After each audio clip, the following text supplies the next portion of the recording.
Good day, Father Hudlin and Deacon brothers.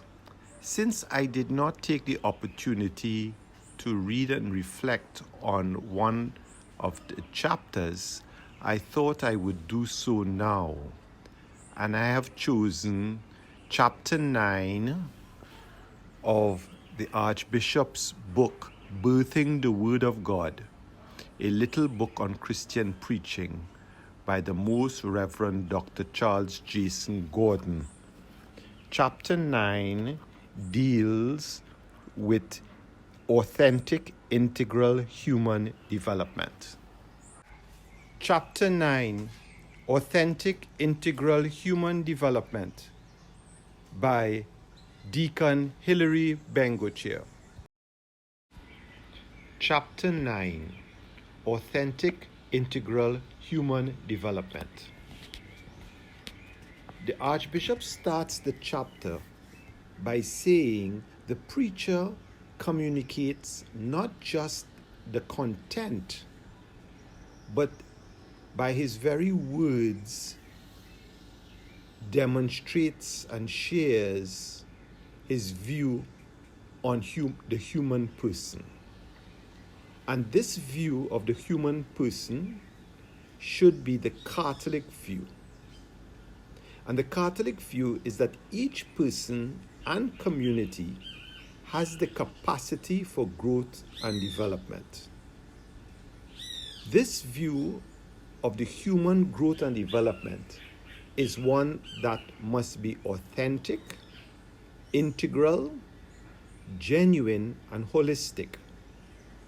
It should encompass all dimensions of the human person. The preacher should approach his preaching from that perspective, that Catholic perspective on the human person. The Catholic view is that the church is concerned and seeks the full growth and development of every dimension of the human person. Their economical, financial dimension, their family dimension, their spiritual dimension, their personal development of understanding and knowledge, and that the Catholic Church should endeavor to assist, promote, and guide this development in its preaching.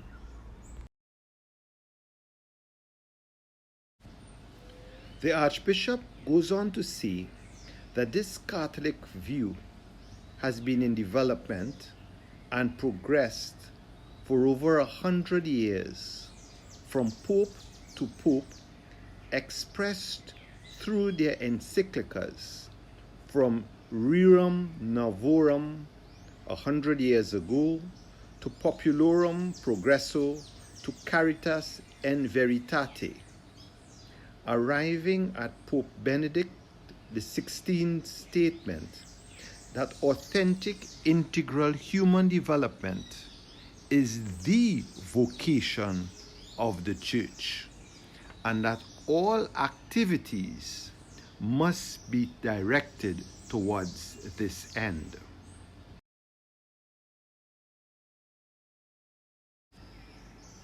Authentic integral human development is a continuous, gradual, step-by-step development of the person and community, from poverty to meeting all the physical needs of comfort, from basic morality and ethics to sanctity, as on the rungs of a ladder.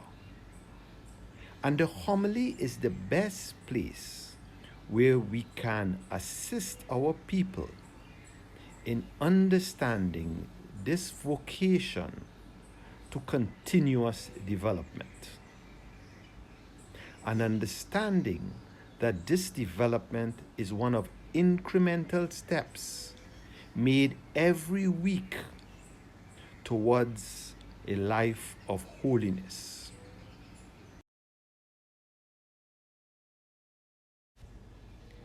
The preacher can only achieve this in his homilies if he himself is on his own path of integral development. Otherwise, he is not authentic. He must recognize how far he is from the person God is calling him to be, and the developmental work he must engage in to attain this goal. As a preacher, we cannot lead others to places where we are unwilling to go. If so, our preaching will be defective. Liturgical preaching has the added benefit of being both part of the offering to God and part of the grace poured out in the Eucharist, an act of stewardship. Communion becomes life-changing in that it leads to gradual, authentic, integral human development. Authentic, integral human development for the preacher requires a growth in his spirituality. It requires prayer, regular meeting with a spiritual director, reading deeply and broadly, a commitment to ongoing formation, annual silent retreats, Christian meditation, the examined prayer of St. Ignatius. By doing these things, your homily then becomes a reflection of the depth of your own surrender to Christ.